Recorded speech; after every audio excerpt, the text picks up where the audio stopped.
Hello guys, welcome to my channel.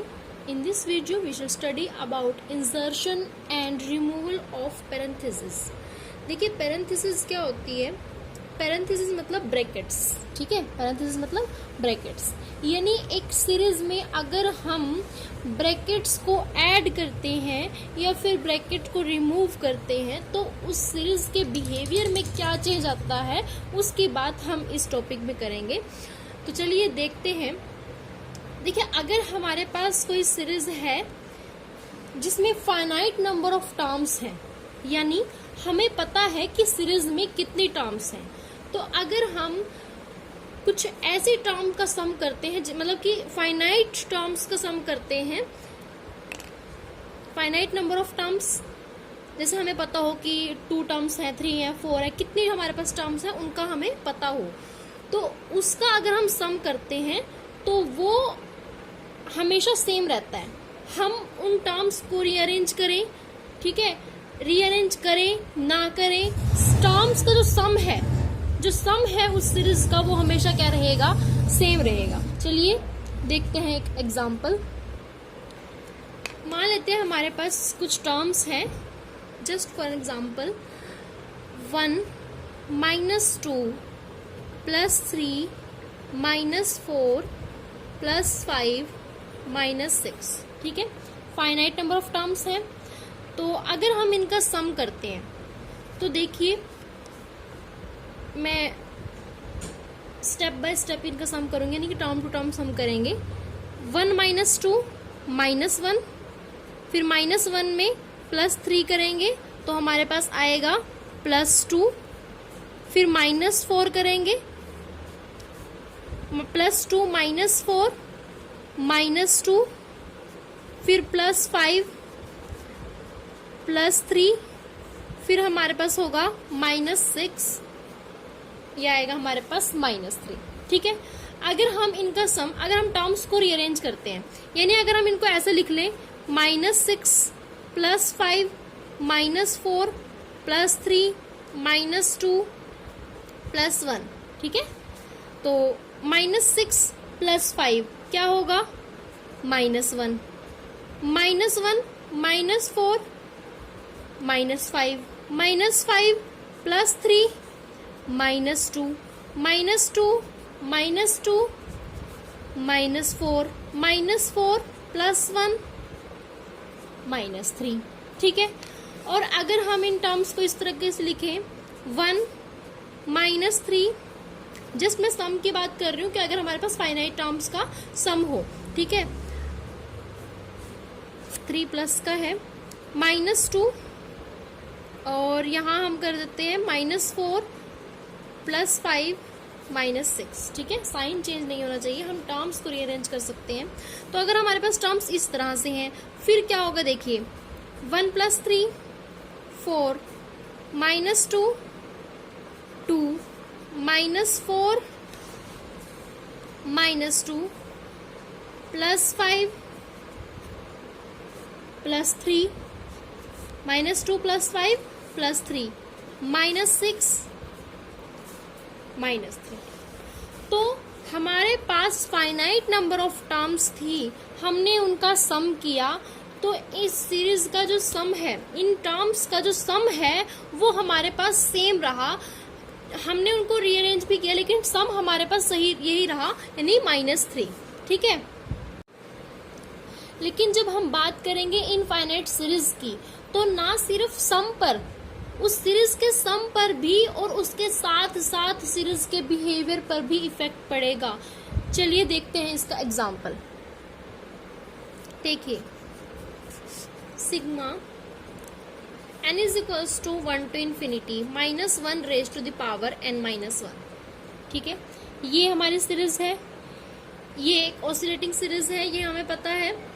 तो कैसे, देखिए अगर हम n की वैल्यू को 1 रखते हैं, 1 -1 0, किसी की भी पावर अगर 0 होती है तो हमारे पास वो वैल्यू आती है 1. फिर हम यहाँ रखेंगे 2 -1 क्या आएगा 1, -1 raise to the power 1 is equals to -1, फिर 2 आएगा, ठीक है. 3 रखेंगे, 3 -1 2, -1 का की पावर 2 होगी तो यहाँ पर आएगा +1। इसी तरह से हमारी टर्म्स होंगी इस तरह से, ठीक है। n की वैल्यू है 1 to इन्फिनिटी। तो जैसे जैसे हम इन्फिनिटी की तरफ जाएंगे हमारे टर्म्स इस तरह से होंगी, यानी एक बार हमें क्या मिलता है 1 फिर -1। तो इस तरह की सीरीज को हम क्या कहते हैं, ऑसिलेटिंग सीरीज, ठीक है। यानी ना तो ये सीरीज कन्वर्ज करती है और ना ही ये सीरीज डाइवर्ज करती है। बट अगर हम इन टर्म्स को ब्रैकेट में लिखें, यानी हम इस तरह से लिखें, आने वाले जितनी भी टर्म्स हम उनको ब्रैकेट्स में लिखें, तो हर टर्म का सम क्या हो जाएगा 0 0, हर एक ब्रैकेट में 0 होगा, यानी 0 + 0 + 0 कुछ भी करें हमारे पास वैल्यू क्या रहेगी 0। यानी ब्रैकेट्स लगाने पर, पैरेंथेसिस का यूज करने पर हमारी जो न्यू सीरीज बनी है वो ये हुई है, और ये सीरीज हमारी कन्वर्ज किसको करती है 0 को। कब? जब हमने पैरेंथेसिस का यूज किया। यानी ब्रैकेट लगाने से पहले, पैरेंथेसिस लगाने से पहले ये सीरीज ऑसिलेटिंग सीरीज थी, लेकिन अब जब हमने ब्रैकेट लगाई तो ये सीरीज हमारी कन्वर्ज करती है 0 को। और अगर हम इसे इस तरह से लिखें, फर्स्ट ऐसे ही रखें और -1 + 1, यानी सेकेंड टर्म से ब्रैकेट शुरू करें इस तरह से, फिर -1 + 1, ठीक है, इस तरीके से हम यूज करें -1 + 1। तो यहां पर हमारे पास क्या होगा 1 + 0 + 0 + 0, सभी टर्म हमारी क्या होंगी 0। लेकिन अब जो टोटल सम है वो क्या आया 1, यानी ये सीरीज हमारी किसको कन्वर्ज करती है 1 को। यानी ब्रैकेट को इंसर्ट करने पर हमारी सीरीज के बिहेवियर में चेंज आ सकता है।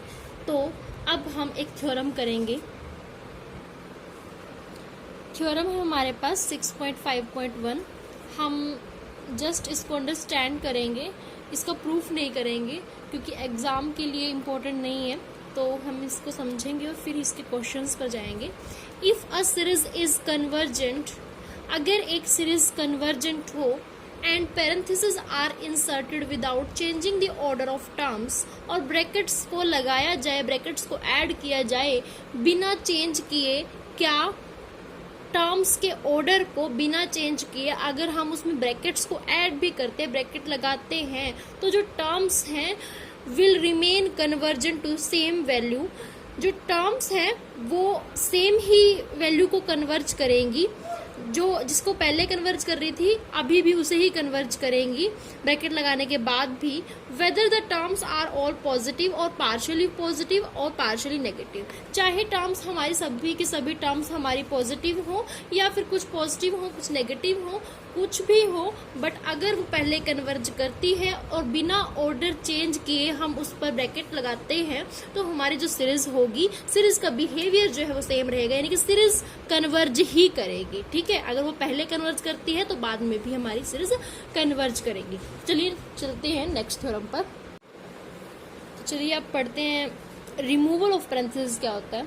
देखिए रिमूवल मतलब रिमूव करना, किसको रिमूव करना, पैरेंथेसिस को रिमूव करना। यानी अगर आपके पास ब्रैकेट्स हैं, उस सीरीज का जो भी बिहेवियर होगा, अगर हम पैरेंथेसिस को रिमूव करते हैं फिर उसके बिहेवियर पर क्या इफेक्ट पड़ता है वो हम देखते हैं। तो कहा गया है कि अगर एक सीरीज ब्रैकेट्स के साथ है, यानी उस पर पैरेंथेसिस अप्लाई है, तो जो सीरीज ऑब्टेन होगी कब, जब हम उन्हें हटा देंगे, यानी ब्रैकेट्स को रिमूव करेंगे। तो ये जरूरी नहीं है कि अगर वो सीरीज पहले कन्वर्ज करती है वो अब भी कन्वर्ज करेगी। ठीक है, तो देखते हैं इसका एक एग्जांपल। मान लेते हैं हमारे पास एक सीरीज है summation n = 1 to infinity bn। ठीक है, हम यही सीरीज ले लेते हैं -1 raised to the power n-1, जहां पर हमारी जो टर्म्स होंगी वो इस तरह से होंगी +1 -1 +1 -1 +1 -1 इस तरह से, ठीक है। अगर ये सभी ब्रैकेट्स में है 0 + 0 + 0 0, यानी ये सीरीज कन्वर्ज करेगी किसको, 0 को। लेकिन अगर हम ब्रैकेट्स को हटा देते हैं +, -1 +1 -1 +1 -1 इस तरीके से, ठीक है। अब हम ब्रैकेट्स को हटाते हैं तो ये सीरीज हमारी क्या करती है, ओसिलेट। देखिए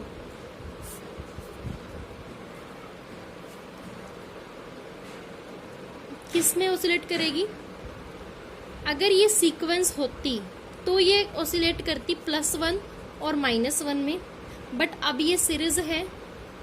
बात सीरीज में हम क्या करते हैं, सीक्वेंस के टर्म्स का सम करते हैं। सीक्वेंस के टर्म्स का अगर हम सम करते हैं तो यहाँ पर जब हम सम करेंगे तो हो सकता है सभी के, अब इनफाइनाइट सीरीज है, हमें नहीं पता इसमें कितनी टर्म्स हैं। अगर टर्म्स हुई इवन, अगर इवन टर्म हुई तो हर एक टर्म कैंसिल हो जाएगी, ठीक है। मान लो इसमें है 4 टर्म्स, तो सम क्या आएगा हमारे पास, 1 + 1 2 -1 -1 -2 कैंसिल होके हमारे पास सम आएगा 0। बट अगर ये और टर्म्स हुई तो हमारे पास एक टर्म रहेगी, ठीक है। हमारे पास क्या रहेगी, एक टर्म रहेगी।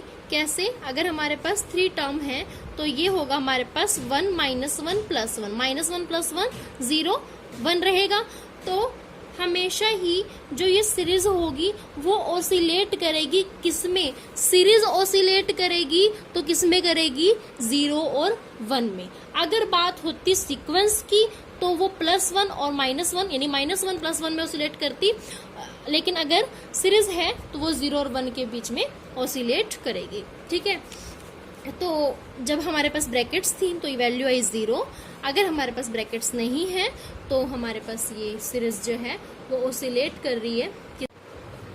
थ्योरम है हमारे पास 6.6.1, if this series summation n = 1 to infinity bn with parenthesis, अगर हमारे पास एक सीरीज है पैरेंथेसिस के साथ, कन्वर्जेस टू s, कन्वर्ज करेगी जो कि s को, मान लेते हैं कि वो सीरीज हमारी कन्वर्ज करेगी s को, एंड इफ, और अगर the sum of the absolute values of the terms in bm, यानी उसकी कुछ टर्म्स का कह सकते हैं कि जो टर्म्स होंगी, कुछ टर्म्स जो होंगी वो अगर 0 को अप्रोच करे as m approaches to infinity, अगर m इन्फिनिटी की तरफ जाए और वो जो m जो टर्म है वो अगर हमारे 0 को अप्रोच करे, लेकिन sum of the absolute value, sum of the absolute value यानी जब हम उन पर मोड अप्लाई करेंगे हर एक टर्म पर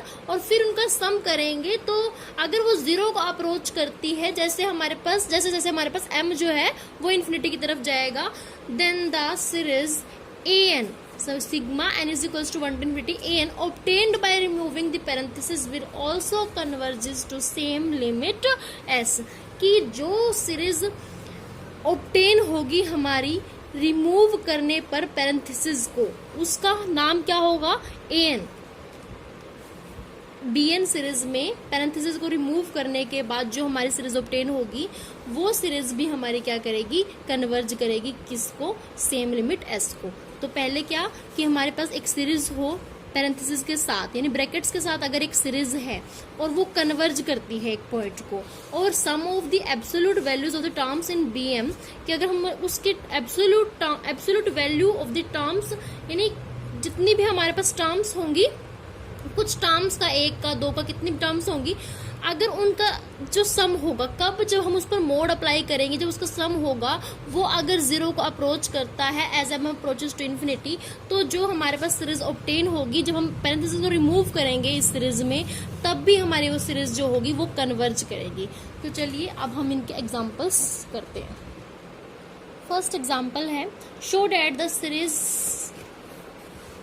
ये हमारे पास सीरीज है 1 - 1/2 + 1 - 3/4 + 1 - 7/2 plus up to so on is convergent. ये सीरीज हमारी कन्वर्जेंट है, ये हमें प्रूव करना है। But when parenthesis are removed, but लेकिन जब पैरेंथेसिस को रिमूव किया जाए तो ये सीरीज हमारी क्या होगी, ओसिलेट करेगी। ये हमें प्रूव करना है। तो सबसे पहले हम इस सीरीज को कन्वर्जेंट प्रूव करते हैं। तो देखिए सीरीज है हमारी, जिसको हम नाम देते हैं an। 1 minus 1/2 plus 1 minus 3/4 plus 1 minus 7/8, इस तरीके से, ठीक है। तो ब्रैकेट्स के साथ है ये सीरीज हमारी। अगर हमारे पास, जैसे हमने लास्ट अभी थ्योरम में ही पढ़ा था कि अगर कोई सीरीज है कन्वर्जेंट है और पैरेंथेसिस के साथ है, ठीक है, तो पहले तो हम क्या करते हैं, इसे कन्वर्जेंट प्रूव करते हैं। ये पैरेंथेसिस के साथ है तो 1 माइनस 1/2 हमारे पास क्या होगा, 1/2। 1 माइनस 3/4, 4 माइनस 3/4 क्या होगा, 1/4। जैसे यहाँ पर 1 माइनस 3/4 है तो आप यहाँ से डायरेक्टली कीजिएगा, 4 माइनस 3 इज इक्वल्स टू 1, 1/4 होगा, प्लस 8 माइनस 7, 1/8। अगर यहाँ पर 1 हो तभी करना है ये,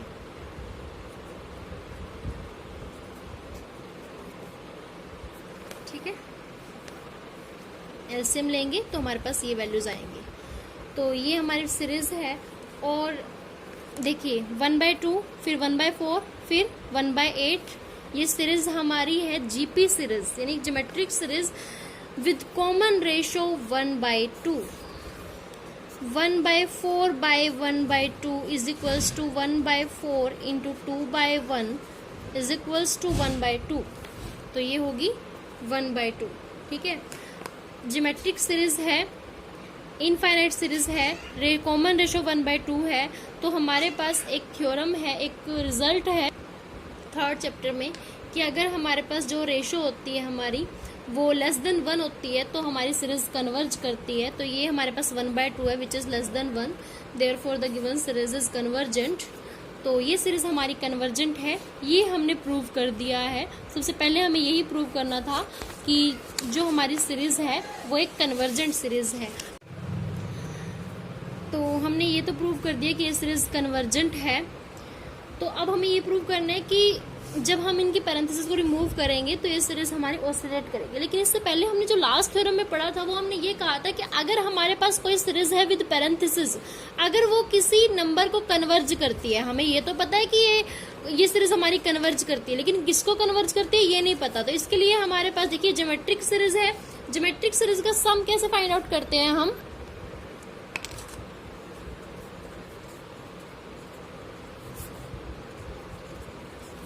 इस तरीके से हम सीरीज के सम को, यानी कि ज्योमेट्रिक सीरीज के सम को फाइंड आउट करते हैं। तो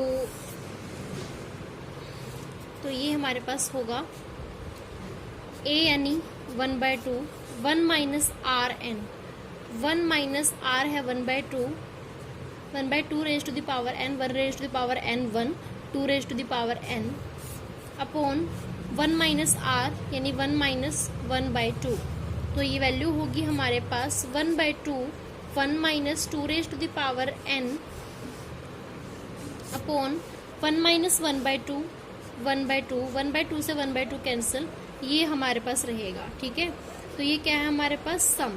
अब हमें प्रूव करना है कन्वर्जेंट। तो जैसे ही हम लिमिट रखते हैं, limit n tends to infinity, तो n tends to infinity 1 minus 1/2 raise to the power infinity, ठीक है। तो 1 minus 2 raise to power infinity, ये वैल्यू हमारे पास क्या हो जाएगी, 2 raise to power infinity, infinity 1 upon infinity 0,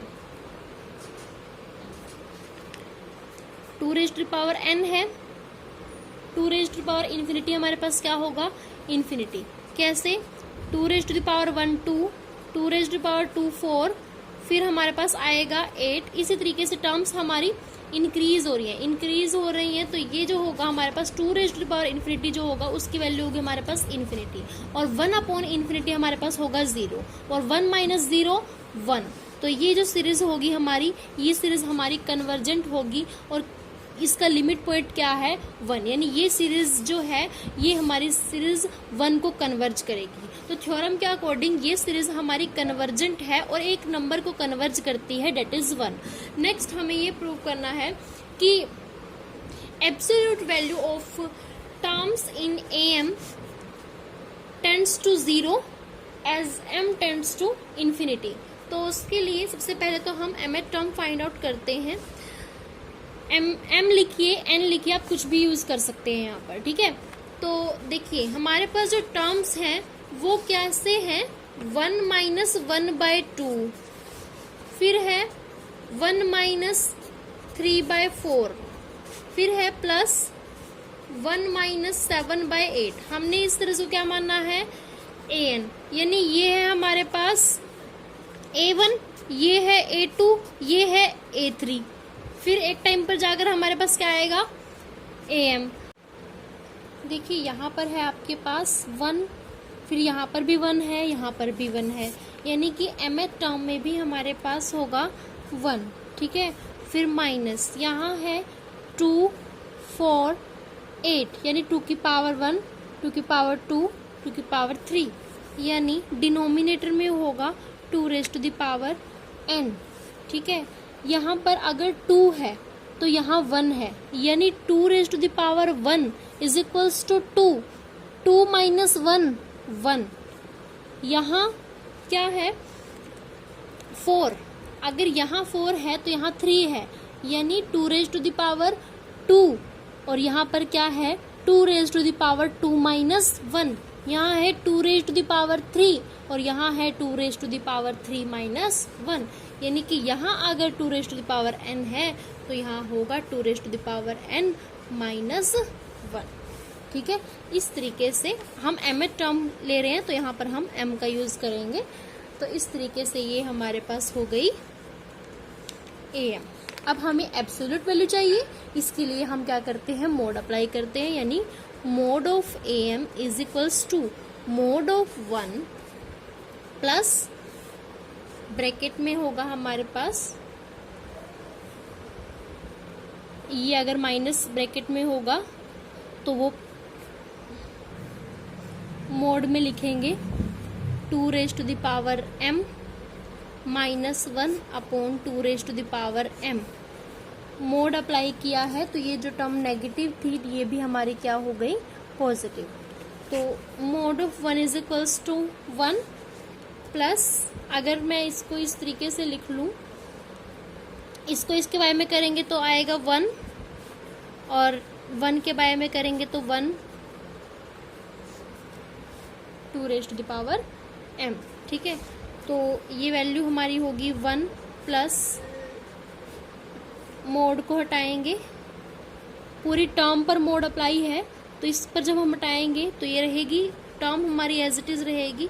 अगर देखिए इसको हम पूरी टर्म मान रहे हैं तब हमारे पास, जैसे हमारे पास है 1 माइनस 3/4, ठीक है, हमने मोड अप्लाई किया तो ये मोड किस पर है, अगर बाहर नेगेटिव है मतलब बाहर माइनस है तो वो उसको प्लस करेगा, लेकिन अगर हमने इस पूरी को मानना है, बाहर यहाँ मोड लगाया है तो वो इस साइन को चेंज नहीं करेगा, इसे ऐसे ही रखेगा। लेकिन अगर बाहर माइनस है तो उसे वो प्लस करेगा, बाहर माइनस था तो इस मोड ने उसको प्लस किया, तो जब हमने इस मोड को हटाया तो हमारी टर्म इस तरीके से रहेंगी। तो ये होगा 2 minus 2 raise to the power n, ठीक है। 1 plus 1 2 minus 1 upon 2 raise to the power m। तो अब जैसे जैसे m इन्फिनिटी को अप्रोच करेगा वैसे वैसे क्या हमारे पास ये वैल्यू भी इन्फिनिटी को अप्रोच करेगी, 0 को अप्रोच करेगी। जब हम यहाँ पर रखेंगे m को इन्फिनिटी तो 1 upon 2 raise to the power infinity, ये क्या होगी वैल्यू इन्फिनिटी, ठीक है। और 1 अपॉन इन्फिनिटी 0, 2 माइनस 0 2, यानी क्या वैल्यू है हमारे पास 2, यानी ये हमारे पास ये 2 को टेंड करेगा जब m इन्फिनिटी को टेंड करेगा। अगर ये 0 को टेंड करता वो थ्योरम अप्लाई होती, लेकिन यहाँ पर 2 हमारा लिमिट पॉइंट है, इसीलिए वो वाली जो थ्योरम है वो अप्लाई नहीं होगी। उसमें कहा गया था कि अगर ये 0 को टेंड करता as m approaches to infinity तो हमारी जो सीरीज है वो कन्वर्जेंट होती, अगर वो पहले कन्वर्जेंट है तब, ठीक है, ब्रैकेट को रिमूव करने के बाद भी वो कन्वर्जेंट होती। लेकिन यहाँ पर ये कंडीशन नहीं एग्जिस्ट करी, तो हम यहाँ पर नहीं कह सकते कि हमारी जो सीरीज है वो कन्वर्जेंट होगी। तो अब हम ब्रैकेट्स को हटाते हैं और फिर देखते हैं कि हमारी सीरीज कन्वर्जेंट है, डाइवर्जेंट है या फिर ऑसिलेटिंग सीरीज है। ब्रैकेट्स को हटाने के बाद जो हमारी सीरीज ऑब्टेन हुई, उस सीरीज को हम नाम देते हैं Bn। 1 माइनस 1/2 प्लस टर्म्स हमारी इस तरीके से होंगी, ठीक है। तो अब इसके पार्शियल सम को हम क्या मानेंगे, S2n। 2n क्यों कहा गया है, क्योंकि जब ब्रैकेट थी तो इससे पूरी इन दोनों टर्म को हमने ब्रैकेट में, ये क्या थी A1, यानी 1 माइनस 1/2, ये दोनों टर्म को ऐड करके ज्वाइन करके एक टर्म बनी थी, ठीक है। अब हमने ब्रैकेट को हटा दिया तो अब ये एक टर्म नहीं है, अब ये दो टर्म है। अब हर एक टर्म, यानी कि ब्रैकेट में दो दो टर्म थी, ब्रैकेट हटी तो वो जो टर्म जिनको हम एक मान रहे थे, अब वो कितनी हो चुकी हैं, 2, यानी कि उन टर्म्स का डबल, n टर्म्स का डबल 2n। इसीलिए यहाँ पर हमारे पास होगा S2n, यानी 2n टर्म्स का सम, ठीक है। नंबर ऑफ टर्म्स कितनी है हमारे पास, 2n। तो यहाँ पर लिखेंगे 1 minus 1/2 plus 1 minus 3/4 plus 1 minus 7/8 plus up to 2n terms, ठीक है। और अगर हम इनको इस तरीके से लिख लेते हैं,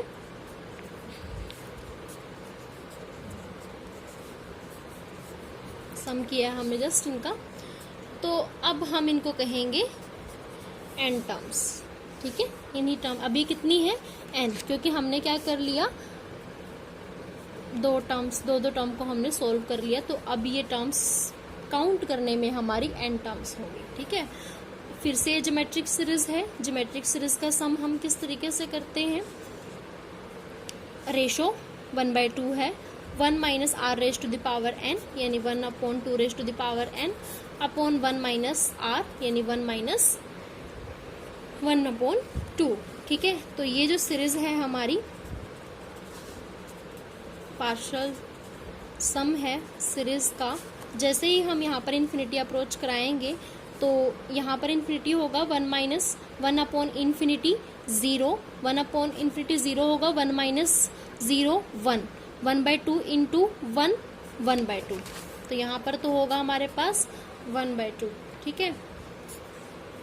यहाँ पर है डिनोमिनेटर में 1/2, तो ये वैल्यू हमारे पास क्या आई, 1, यानी जो ये सीरीज है ये हमारी किसको कन्वर्ज करती है, 1 को, ठीक है। अब यहाँ पर हमने क्या किया, यहाँ पर हमारे पास S2n हमने फाइंड आउट किया था। देखिए S2n यानी कि 2n का मतलब जिसके साथ 2 लग गया, यानी वो टर्म्स तो क्या होगी, इवन नंबर ऑफ टर्म्स हुई, ठीक है। बट अगर ये ओड नंबर ऑफ टर्म्स हुई तब क्या केस बनेगा, अभी तो हमने ये जैसे ही हमने यहाँ पर 2n लगाया, तो अब यहाँ पे जैसे n होता तो हमें क्या पता है n की वैल्यू क्या है, इवन है या ओड है, लेकिन यहाँ पर हमने 2n रखा तो यहाँ से कंफर्म हो गया कि यहाँ पे तो हम कुछ इवन टर्म्स का सम फाइंड आउट कर रहे हैं। लेकिन अगर टर्म्स ओड हुई तब, यानी हमें यहाँ पर फाइंड आउट करना होगा S2n प्लस 1, यानी जैसे जैसे n इन्फिनिटी की तरफ जाएगा जो हमारी ओड टर्म्स हुई उनका सम क्या होगा, उनका सम हमारे पास कन्वर्जेंट होगा या डाइवर्जेंट होगा। तो देखिए S2n प्लस 1 यानी सम है तो 2n टर्म्स का सम प्लस, क्योंकि हमने सीरीज को Bn माना था तो जो नेक्स्ट टर्म होगी वो भी हमारे पास B में होगी, यानी B2n प्लस 1, ठीक है। एक ही टर्म हमने ऐड करनी है तो ये होगी, ठीक है, limit n tends to infinity. S2n ये हमारे पास लिमिट लगाएंगे दोनों पर ही, ये वैल्यू हमारे पास है 1, ठीक है। डायरेक्टली वैल्यू पुट कर देते हैं, या फिर पहले आप लिख लीजिए S2n प्लस B2n प्लस 1, ये टर्म हमारी क्या होगी, देखिए d2n+1 यानी ओड टर्म है।